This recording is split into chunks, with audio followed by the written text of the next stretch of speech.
और रिसालत का नारा, तौहीद और रिसालत का नारा दुनिया में लगाने निकले हैं।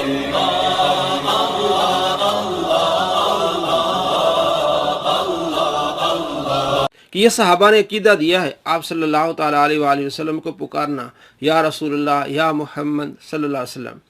किताब आपके सामने अल अदबुल मुफरद, इमाम बुखारी रहमतुल्लाह अलैह की किताब, हदीस नंबर 964। हदसना अबू नुईम, इमाम बुखारी कहते हैं कि हमें हदीस बयान की अबू नुईम ने। हदसना सुफियान, हमें हदीस बयान की सुफियान ने। अन अबी इसहाक, अबू इसहाक से। अन अब्दुर्रहमान बिन साद, अबू इसहाक कहते हैं कि अब्दुर्रहमान बिन साद से ये हदीस मुझे मिली है। काल कहते हैं खादिरत रिजलुब्ने उमर, हज़रत अब्दुल्लाह बिन उमर रज़ी अल्लाह तआला अन्हु का पाँव सुन हो गया। फ़क़ालु रजुलन, एक आदमी ने उनसे कहा उज़कुर अहब्बन नास इलैक, उसको याद कीजिए जो लोगों में से सबसे ज़्यादा आपको महबूब हो। फ़क़ाल, हज़रत अब्दुल्लाह बिन उमर ने कहा या मोहम्मद, आप सल्लल्लाहु ताला अलैहि वसल्लम को पुकारा या मोहम्मद। तो कहते हैं या रसूलुल्लाह और या हबीबल्लाह। सहाबा ने अकीदा नहीं दिया। हज़रत अब्दुल्लाह बिन उमर पुकारते हैं या मोहम्मद। दूसरा एतराज़ करते हैं जी आप तो कहते हैं अल मदद या रसूलुल्लाह, सहाबा ने या मोहम्मद कहा ना, तो मदद तो नहीं मांगी, तो यही तो मदद होती है। आप अल्लाह तबारक व तआला से पुकार रहे थे या अल्लाह कह रहे होते हैं, इसका मतलब क्या हो रहा है? मतलब ये होता है कि आप अल्लाह को पुकार रहे होते हैं, अल्लाह तबारक व तआला को मदद के लिए पुकार रहे होते हैं। तो आपका पाँव सुन हो गया और आप सल्लल्लाहु ताला अलैहि वसल्लम को पुकारा या मोहम्मद। अब इसके बारे में कहते हैं हदीस ज़ईफ़ है, इसलिए कि इसमें अबू इसहाक मुदल्लिस से अनस रिवायत करता है, इसलिए हदीस ज़ईफ़ है। मेरे दोस्तों, हदीस ज़ईफ़ और सनद ज़ईफ़ में फ़र्क है। एक होता है सनद ज़ईफ़ और एक होता है हदीस ज़ईफ़। इसमें सनद ज़ईफ़, हदीस ज़ईफ़ नहीं है। अब इसमें अबू इसहाक मुदल्लिस से अनस रिवायत करता है। इमाम इब्न हजर अस्क़लानी रहमतुल्लाह ने इसे तीसरे तबके में रखा है। उनकी किताब तबक़ातुल मुदल्लिसीन, पहले और दूसरा तबके वाला अनस रिवायत करे तो उनकी हदीस मानी जाएगी, और तीसरा तबका जो है वो अनस रिवायत करे तो उसके लिए समाअत की तसरीह होना मौजूद होना लाजमी है, यानी हदसनी कहें या अखबरनी कहें। अबू इसहाक तीसरे जो दर्जे का वो मुदल्लिस है, इसलिए अनस रिवायत कर रहा है। बाकी इस हदीस में जितने भी रावी हैं वो सिका हैं। इमाम बुखारी पहले रावी, अबू नुईम ये इमाम बुखारी के उस्ताद हैं और ये बुखारी मुस्लिम के रावी हैं। इमाम सुफियान सौरी ये बुखारी मुस्लिम के रावी हैं, और इसहाक भी बुखारी मुस्लिम के रावी हैं। और अब्दुर्रहमान बिन साद ये हज़रत अब्दुल्लाह बिन उमर के ग़ुलाम थे और ये भी ताबई हैं, सिका हैं।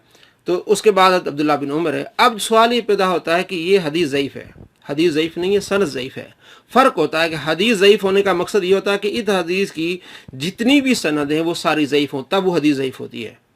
यानी एक हदीस की जितनी भी दुनिया में सनदें कि आपने वो देख ली हैं, जब आप देख के फिर आप हुक्म लगा सकते हैं कि हदीस ज़ईफ़ है। अदरवाइज़ आपको ये कहना होता है कि इस हदीस की ये सनद ज़ईफ़ है, यानी ये सनद ज़ईफ़ है लेकिन हदीस ज़ईफ़ नहीं है। अब मैं आपको बहुत सारी इसकी सनदें और, तो ये लोग मतलब धोखा देते हैं अवाम को और यहाँ पूरी तहकीक नहीं करते। तो इसकी बहुत सारी और सनदें हैं जिसमें यह साबित होता है कि हदीस सही है, ये सनद ज़ईफ़ है लेकिन ये हदीस ज़ईफ़ नहीं है। अब मैं आपको दिखाता हूँ, बहुत बड़े मुहद्दिस हैं, उनकी किताब है गरीबुल हदीस, ये इमाम इब्राहिम हरबी की किताब है। वो कहते हैं हदसना अफ़ान, इमाम इब्राहिम हरबी बड़े सिका मुहद्दिस हैं, और इमाम ज़ाबी ने और इमाम सुबकी ने, इब्न हजर अस्क़लानी, तमाम ने इनको कहा कि बहुत बड़ा मुहद्दिस है। वो मैं आपको दिखाता हूँ कि उन्होंने क्या कहा इसके बारे में, इमाम इब्राहिम हरबी के बारे में। पूरा इनका नाम है इब्राहिम बिन इसहाक हरबी। इनकी वफ़ात 285 हिजरी में। ख़तीब बगदाद कहते हैं कि कान इमामन फ़िल इल्म रासन फ़िल ज़ुहद आरिफन बिल फ़िक़्ह। तारीख़ बगदाद जिल्द नंबर 6 सफ़ा नंबर 519। इमाम दार कुतनी का हवाला दिया है इमाम ज़ाबी ने कि ये बहुत बड़े इमाम हैं और ये सदूक हैं। सियर आलामिन नुबला जिल्द नंबर 13 और सफ़ा नंबर 260। हाफिज़ हदीस हुसैन बिन फ़हम फरमाते हैं कि ला तरा ऐना का मिसल इब्राहिम हरबी, कि आपने कभी इब्राहिम बिन हरबी जैसा कोई मुहद्दिस नहीं देखा होगा। इमाम हाकिम फरमाते हैं कि मैंने मोहम्मद बिन साले काजी से सुना, वो कहते हैं कि बगदाद में इब्राहिम बिन हरबी जैसा फ़कीह और मुहद्दिस मैंने नहीं देखा। इमाम ज़हाबी अपनी किताब सियर आलामिन नुबला जिल्द नंबर 13 सफ़ा नंबर 256 में लिखते हैं, हुआ शेख अल इमाम अल हाफिज़ अल्लामा शेखुल इस्लाम अबू इसहाक इब्राहिम बिन इब्राहिम बिन बशीर बगदादी हरबी साहिब तसानीफ़। इनकी बहुत सारी तसानीफ़ हैं। तो ये इमाम इब्राहिम हरबी के बारे में लिखा है। उसके बाद दूसरे जो रावी अफ़ान यानी इमाम इब्राहिम हरबी कहते हैं कि हदसना अफ़ान, हमें हदीस बयान की अफ़ान ने। ये इमाम अफ़ान जो है ये बुखारी मुस्लिम के रावी, ये भी सिक्का है। हदसना शोबा, वो कहते हैं हमें हदीस बयान की शोबा ने। शोबा बहुत बड़े इमाम हैं, ये तमाम मुहद्दिसीन के नज़दीक बहुत बड़े इमाम हैं। अन अबी इसहाक, शोबा से रिवायत करते हैं अबू इसहाक। अबू इसहाक कहते हैं अमन समय इब्न उमर, कहते हैं उस बंदे से उन्होंने सुना है जिसने अब्दुल्ला बिन उमर से समाअत की है। खदरत रिजलू के आपका पाँव सुन हो गया, और उनसे कहा गया कि आप लोगों में से जो आपको सबसे ज़्यादा महबूब है उसको याद कीजिए, तो आपने कहा या मोहम्मद। अब ये सनद है। हदसना अफ़ान, इमाम इब्राहिम हरबी कहते हैं कि हमें हदीस बयान की अफ़ान ने। और हदसना शोबा, इमाम अफ़ान कहते हैं जो बुखारी मुस्लिम का रावी है, बहुत बड़े मुहद्दिस, कहते हैं हमें हदीस बयान की शोबा ने अन अबी इसहाक, अबू इसहाक से, वही जो अबू इसहाक मुदल्लिस था उससे शोबा ने रिवायत की है यही हदीस। अब जो शोबा की रिवायत हैं, तमाम मुहद्दिसीन ये कहते हैं शोबा उन मुहद्दिसीन से रिवायत करता था जो है वो सुदूक रावी होते थे और सिका रावी होते थे। इसके अलावा शोबा किसी से रिवायत नहीं करता था। इमाम शोबा बिन हज्जाज इनका पूरा नाम है। अगर किसी मुदल्लिस से वो रिवायत करता भी था तो वो रिवायत करता था जो सिमा पर मामूल होती थी, यानी इमाम शोबा जो रिवायत करते थे तो सिका से रिवायत करते थे, मुदल्लिसीन से रिवायत नहीं करते थे। अगर किसी मुदल्लिस से, जैसे कि अबू इसहाक मुदल्लिस है, अगर किसी मुदल्लिस से वो रिवायत करते भी थे तो वो रिवायतें करते थे जो मुदल्लिस ने अपने उस्ताद से सिमा किया है, यानी जो सिमा पर मामूल होती हैं वो रिवायतें करते थे। अब आइए मैं आपको कानून दिखाता हूँ किन किन मुहद्दिसीन ने इस बात को लिया है कि शोबा, इमाम शोबा की तौसीक भी, और कितने बड़े इमाम थे, और ये बात कि इमाम शोबा जिन मुदल्लिसीन से रिवायत करते थे उनकी रिवायत सिमा पर मामूल होती थी। और इनका तारुफ इमाम ज़ाहबी ने इस तरह के अल इमाम अल हाफिज़ अमीरुल मोमिनीन फिल हदीस, ये हदीस के अमीरुल मोमिनीन है। इमाम ज़ाहबी ने कहा है अमीरुल मोमिनीन फिल हदीस, सियर आलामिन नुबला जिल्द नंबर 7 सफ़ा नंबर 202। अब इमाम शोबा जब रिवायत कर रहे हैं इसहाक से, उसके बारे में इमाम यहया बिन सईद कतान कहते हैं अल जरह तादील लि अबी हातिम, जिल्द नंबर 1 सफ़ा नंबर 162। इमाम यहया बिन सईद कतान ने कहा कि शोबा जहाँ से भी रिवायत करता है वो सिका रवायों से रिवायत करता है। आगे मजीद इमाम शोबा क्या कहते हैं, कुल्लु शैइन हद्दस्तुकुम भी फ़ज़ालिका रजुल हद्दसनी भी अन्नु समिअ मिन फुलान इल्ला शैइन उबय्यिनु लकुम, फरमाते हर ऐसी हदीस की तमाम शय जो मैंने तुमसे बयान की हो किसी मर्द से, तो वो मर्द है जिसने मुझे बयान किया है कि उसने फ़लाँ से सुना है। अल जरह तादील अबी हातिम, जिल्द नंबर 1 सफ़ा नंबर 173। मज़ीद इसकी वजाहत खोल के बयान की इमाम इब्न हजर अस्कलानी रहमतुल्लाह अलैह ने। वो क्या कहते हैं ये देखिए, इमाम इब्न हजर अस्कलानी रहमतुल्लाह अलैह अपनी किताब अन नुकत अला किताब इब्न सलाह जिल्द नंबर 1 सफ़ा नंबर 259 पे लिखते हैं, और मैं यानी इमाम अस्कलानी कहते हैं मैंने इमाम शोबा पर इसलिए यकीन किया है कि वो इन मुहद्दिसीन से हदीस नहीं लेते जो तदलीस के साथ मौसूफ हों, सिवाय उसके जिसमें उस मुदल्लिस रावी ने इस हदीस को कि अपने शयूख से सिमा की हो, यानी सुनी हो। इमाम शोबा रहमतुल्लाह अलैह के बारे में कहते हैं मैं यकीन से कहता हूँ कि लिअन्नहु कान ला याखुज़ु अन अहदिम मिम्मन वसफ़ बित्तदलीस इल्ला मा सर्रा बिफी ज़ालिकल मुदल्लिस बिसिमाइ मिन शेखी, कि इमाम शोबा उन रावियों से रिवायत करते थे जो सिकात मुदल्लिस नहीं थे। हाँ, अगर किसी मुदल्लिस से रिवायत करते थे तो वो हदीस सिमा पर मामूल होती थी, कि यानी कि जिस मुदल्लिस से इमाम शोबा ने हदीस बयान की है ली है वो मुदल्लिस अपने उस्ताद से सुनता है, जिससे सुनी उसे सिमा यानी कि उसकी सिमा की तस्रीह मौजूद है, इसलिए वो हदीस सही होगी। अब मैं आपको शेख ज़ुबैर ज़ई जो अहले हदीस के बड़े आलिम हैं उनकी किताब से दिखाता हूँ अल फतुल मुबीन फ़ी तहक़ीक़ तबक़ातिल मुदल्लिसीन। इमाम इब्न हजर अस्क़लानी रहमतुल्लाह अलैह की किताब है तबक़ातिल मुदल्लिसीन, उस पर उन्होंने लिखा है अज़्ज़वाइद। ये किताब छपी है अल मकतबतुल इस्लामिया से, सफ़ा नंबर 224 अज़्ज़वाइद। काल यहया बिन सईद कत्तान, वही बयान क्या किताबुल जरह व तादील से है कि यहया बिन सईद कत्तान कहते हैं हर वो हदीस जिसको इमाम शोबा ने किसी बंदे से भी रिवायत की हो तो हमें कोई ज़रूरत नहीं कि वो कहाँ से उसने किससे सुना या किससे नहीं सुना, इमाम शोबा ने रिवायत कर दी वो हदीस सही होगी। किताबुल जरह व तादील जिल्द नंबर 1 सफ़ा नंबर 162 व सनदु सहीहुन, शेख जुबैर कहते हैं इसकी सनद सही है कि याह्या बिन सईद कत्तान ने जो कहा कि शोबा की जो रिवायत है वो सही होती है। आगे मजीद देखते हैं, वकाल शोबा, तो इमाम शोबा कहते हैं कुल्लु शैइन हद्दस्तुकुम बी फज़ालिका रजुल हद्दसनी बी अन्नहु समिअ मिन फुलान इल्ला शैइन उबय्यिनु लकुम। हर वो हदीस जो मैं तुम्हें बताता हूँ मैंने जिससे भी सुनी होती है उसने अपने शेख से सुनी होती है, इसलिए मैं वजाहत के साथ बयान करता हूँ।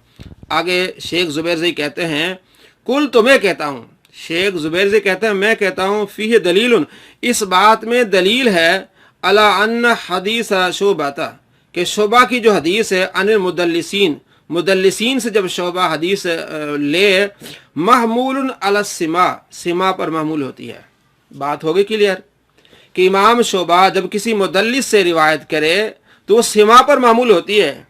अब ये सवाल हो रहा था कि इमाम शोबा ने जो रिवायत की है अबू इसहाक से, अबू इसहाक मुदल्लिस से अनस रिवायत करता है, इसको हम ज़ईफ़ कहेंगे। अब वो ज़ुफ़ वाला मामला ख़त्म हो गया, क्योंकि मुहद्दिसीन ने ये याह्या बिन सईद कत्तान ने और ख़ुद ज़ुबैर ज़ई ने यह वाज़े कर दिया कि इमाम शोबा अगर किसी मुदल्लिस से रिवायत करेगा तो वो सीमा पर मामूल होगी।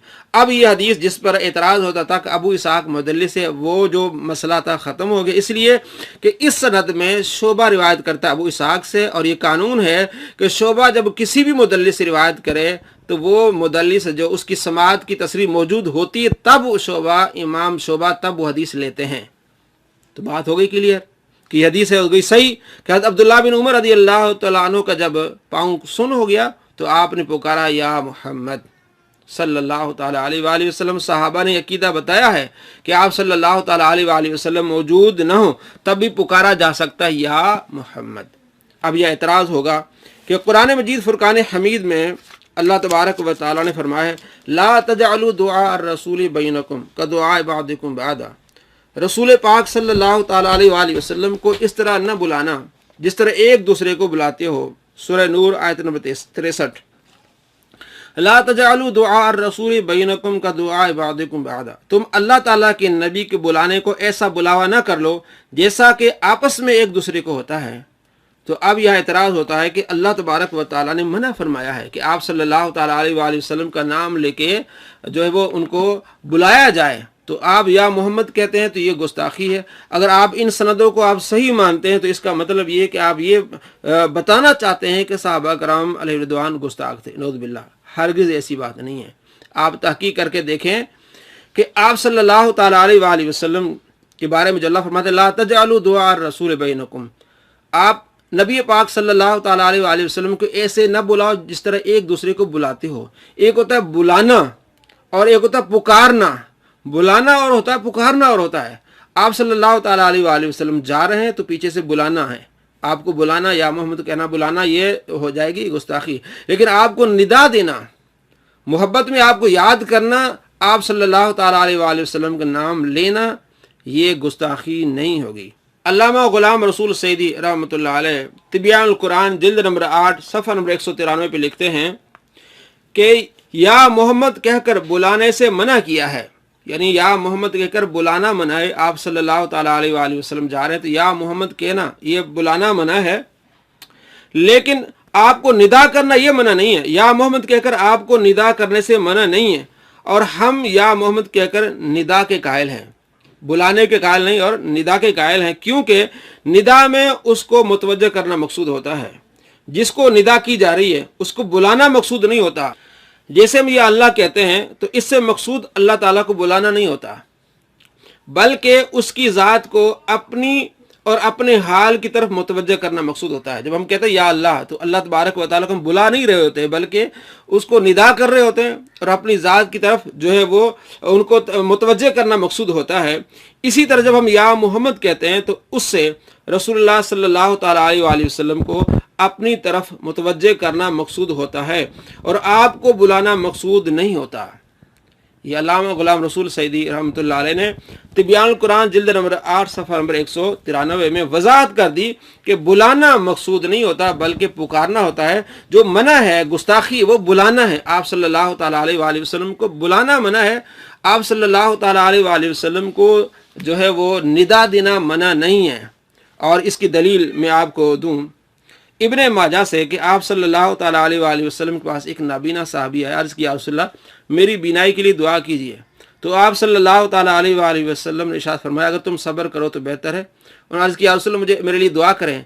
तो आप सल्लल्लाहु ताला अलैहि वसल्लम फरमाया तुम वुज़ू करो, 2 रकात नफल पढ़ो, उसके बाद ये दुआ मांगो। इब्ने माजा हदीस नंबर 1385, अल्लाहुम्मा इन्नी अस्अलुक, या अल्लाह मैं तुझसे सवाल करता हूँ, व अतवज्जहु इलैका, और मुतवज्जह होता हूँ तेरी तरफ, बे मुहम्मद नबी रहमा, मुहम्मद नबी रहमा सल्लल्लाहु ताला अलैहि वसल्लम के वसीला से, या मुहम्मद ए मोहम्मद, इन्नी बेशक मैं कद तवज्जहतु बिका, आपके वसीले से मुतवज्जह होता हूँ, इला रब्बी, अपने रब की तरफ।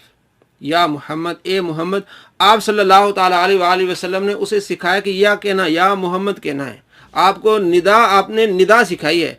वो साहबी अपने घर जाते हैं, वुज़ू करते हैं, नमाज पढ़ते हैं, फिर ये दुआ मांगते हैं या मोहम्मद, तो आपको बुलाते नहीं बल्कि आपको निदा करते हैं। तो निदा करना आप सल्लल्लाहु ताला अलैहि वसल्लम ने सिखाया है, बुलाना मना है। आप जा रहे हैं, आपको बुलाना मना है। अगर ये कहा जाए आज भी कि या मोहम्मद कहना ये नौज़ुबिल्लाह गुस्ताखी है, तो क्या आप सल्लल्लाहु ताला अलैहि वसल्लम ने सहाबा को गुस्ताखी सिखाई?